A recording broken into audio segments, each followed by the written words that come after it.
Hi, my name is Laura George, and welcome to another edition of the Peace Pentagon Hub vlogcast. The Peace Pentagon is a conference and training center for progressive programs and sacred activism. The Peace Pentagon is located in Independence, Virginia, and our hub vlogs focus on the major sectors of society where every day synergistic solutions are arising to help us build a new world. With me today is Dr. Glen Martin. He works in the justice and governance and also the peace building and relations sectors. Glen is a professor of philosophy and religious studies at Radford University, and he is the founder of the Radford University Program in Peace Studies.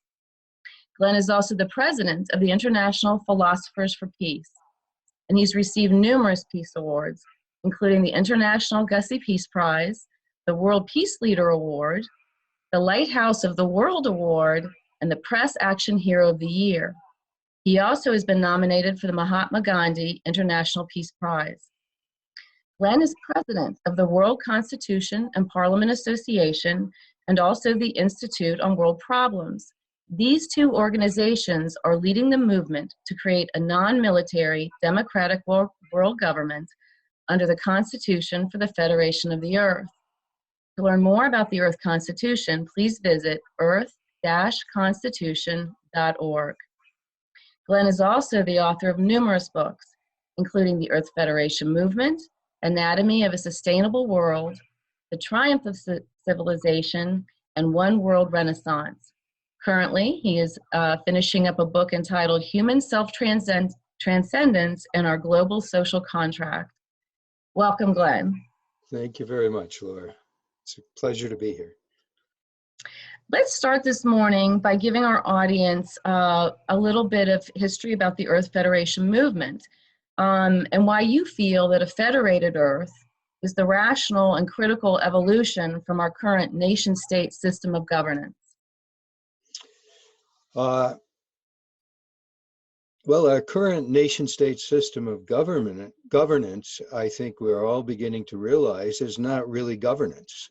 Right, it's a global chaos, and since at least the early 1950s, the world has been subject to possible nuclear holocaust, which destroys all of civilization. So we know there's a very serious problem, and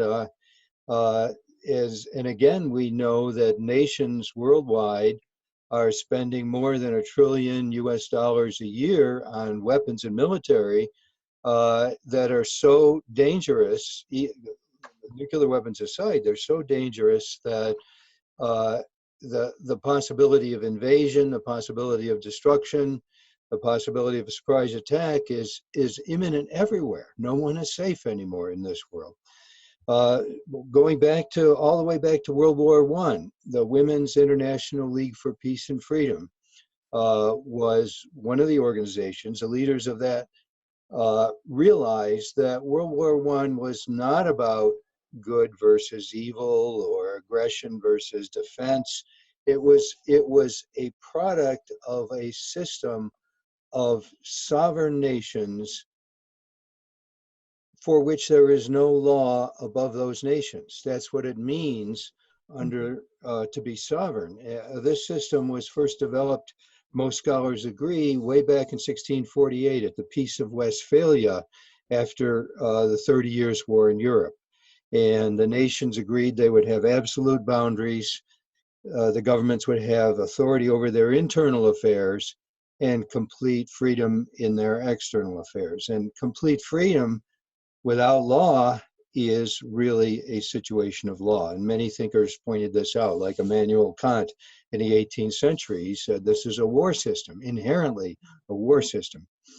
So the beginning of World War I, there was a significant movement. Many thoughtful people realized that we need law for the world, enforceable law over everybody, in which the big fish, the powerful countries, no longer have the right and the capacity simply to invade or subvert or overthrow weaker countries or exploit them with colonialism and neocolonialism and so on.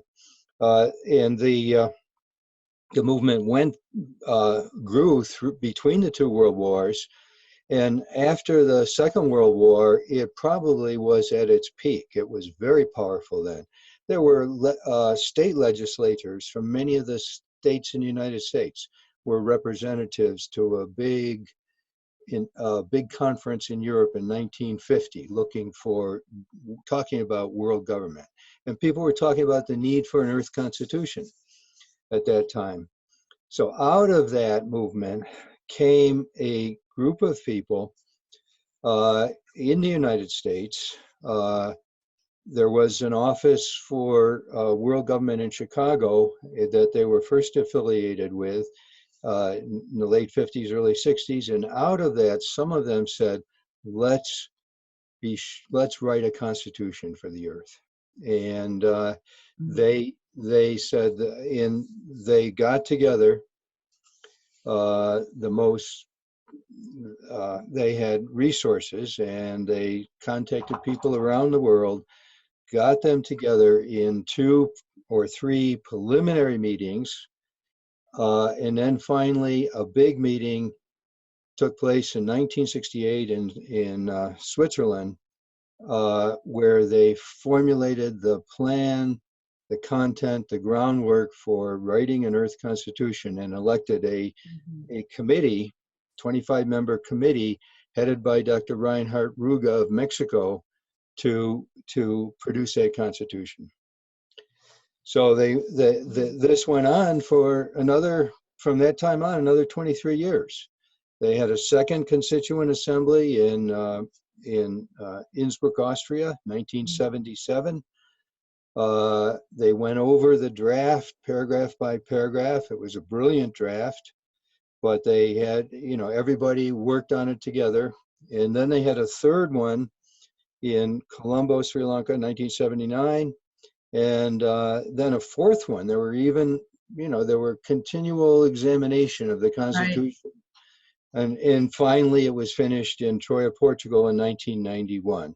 So since that time, we've been trying to get the people of Earth to see that unless we unite together and initiate a process, a real governmental process that can represent the interests of everybody on Earth and demilitarize the nations and create a peace system for the Earth, we really don't have much of a future on this planet.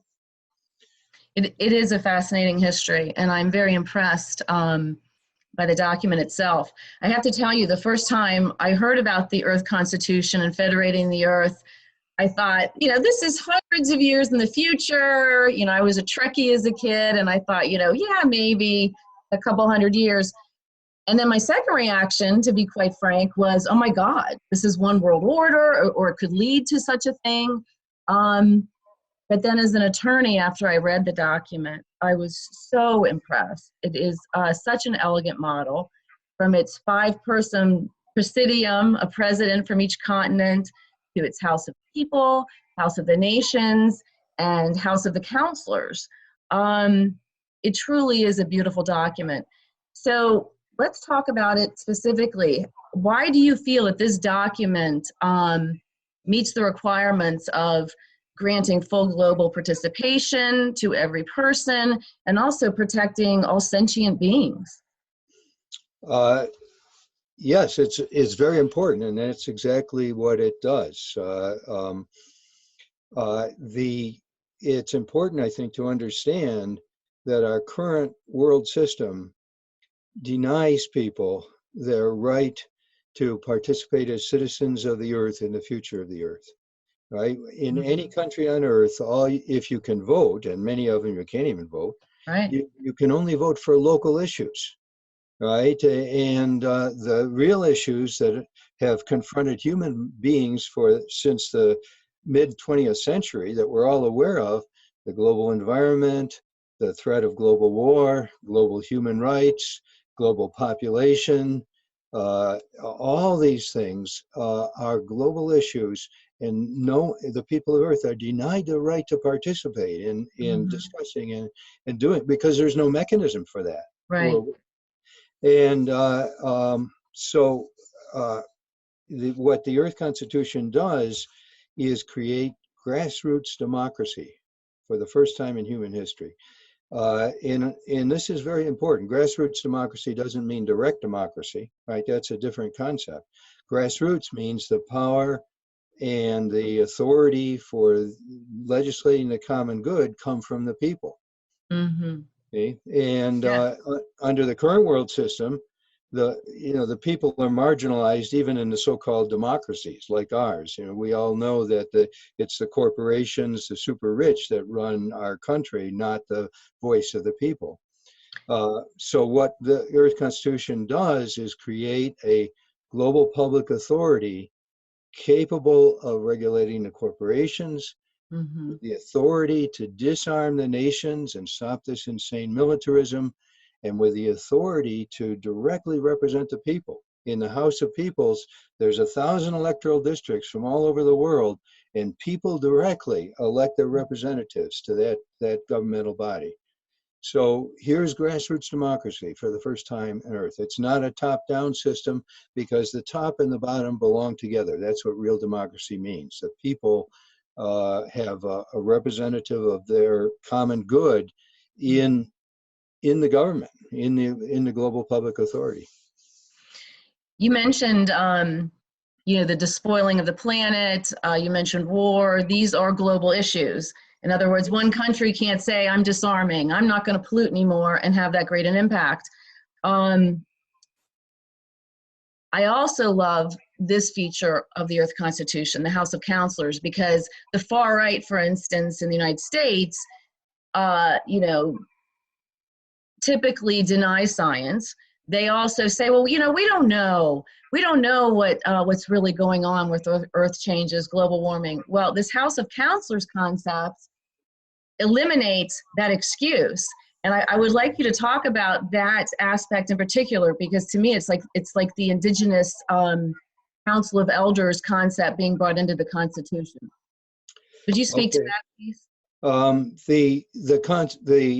The Constitution is a parliamentary system. The world law is made by the World Parliament, and so it's very different than the U.S., where the Congress may make laws, but there's this powerful executive branch that can subvert everything, as is happening right now. As we know, they can destroy everything. There is no separate, powerful executive branch. The executive of the Earth Constitution is under the authority of the World Parliament, which is diverse, as I was saying before, worldwide, 1,500 legislators from all over the world. And one of the three houses, the House of Peoples, the House of Nations, the third house is the House of Counselors that you were asking about.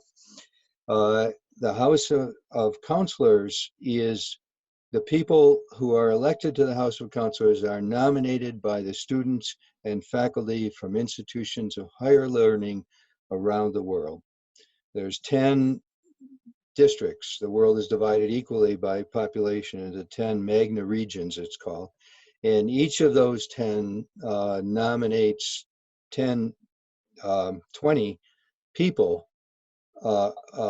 They nominate more than 20, but 20 are elected from to the World Parliament, to the House of Counselors, and then they're elected by the other two houses.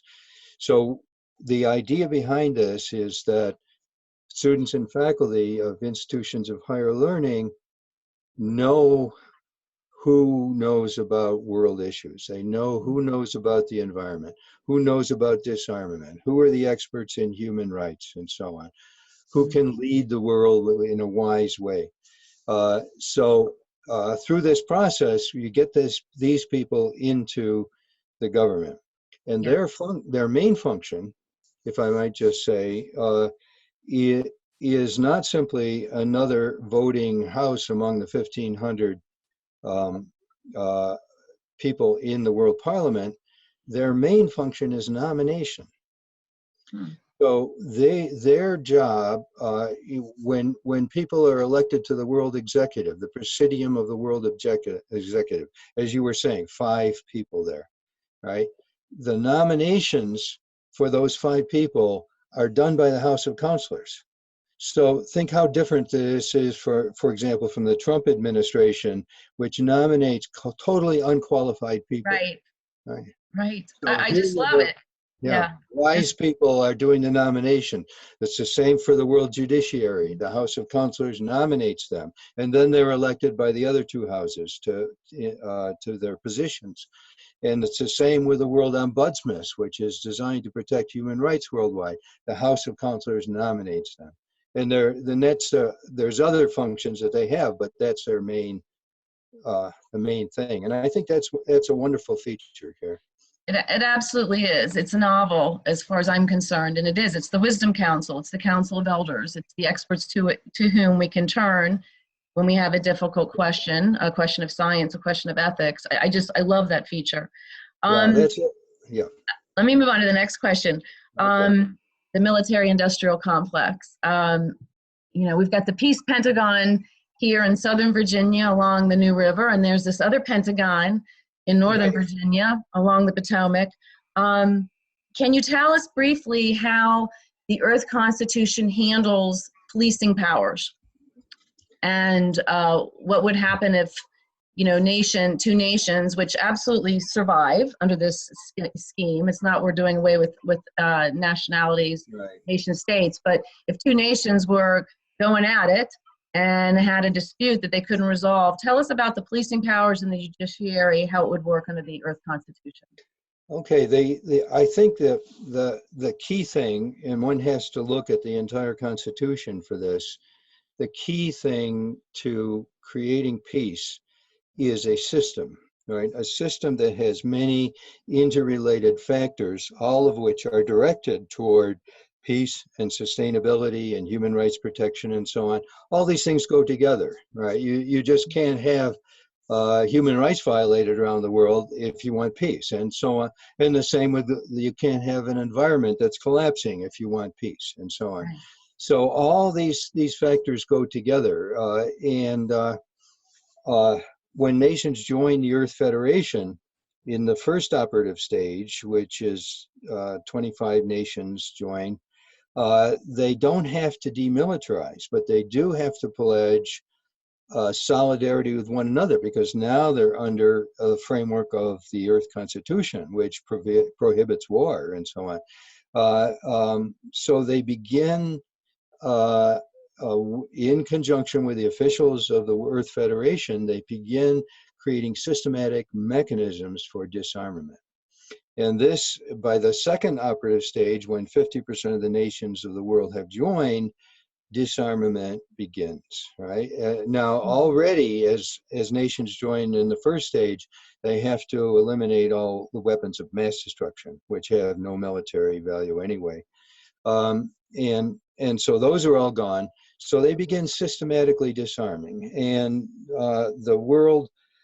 So the process, by the time the world is part of the Federation, weapons of war are no longer necessary. And as far as personal weapons are concerned, the World Parliament decides which of those are permitted and so on. So you have a system then in which you have a world judiciary, you have a world police, civilian world police. The Constitution has no military, right? So it's because if you have a reasonable civil society, which the world is, as the world will be under the Earth Constitution, you don't need a military, right? You need civilian world police. The difference between military and civilian world police is that civilian police have to obey the law themselves. Military just obey orders and exterminate some designated enemy. Right. Civilian police are subject to the law, and it's very important. And so then you have also one bench of the world Supreme Court system is the bench for international conflict, bench for disputes between nations. All right, so you've got a civilian world police. If there's someone in some country who is fomenting violence or organizing trying to get weapons or organize, the civilian world police, their job is to arrest and indict and bring them to the court system. If there is a dispute between nations, it goes to the court for international disputes and so on, in the World Supreme Court system. makes the decision. So let's finish. You're talking about a world court system, and many people believe that the current International World Court has jurisdiction over nations and people. Would you fill our audience in on why the UN and the International Court that's been set up to date haven't been successful, and why they probably will never be without the Earth Constitution? They can't be, because the UN and now the International Criminal Court is not UN. It's created by the Assembly of States Parties under the Rome Statute for criminal disputes. But nevertheless, it's based on the same premise that the UN is based on, which is the UN Charter calls it the sovereign integrity of its member nations, in which there is this prohibition of interfering with the internal affairs of member nations and so on. The International Court of Justice in The Hague is voluntary. It has no, Right. it has no authority, right, unless nations voluntarily come before it. And then even if they come before it and it makes a decision, it's still voluntary. They don't have, there's no enforcement, right? Right. And, it's just, and the International Criminal Court is dependent on the signatories to the Rome Statute and the Assembly of States Parties agreement, so that when the International Criminal Court wants to indict someone in some country, they have to have the agreement of the government of that country to do it. Right.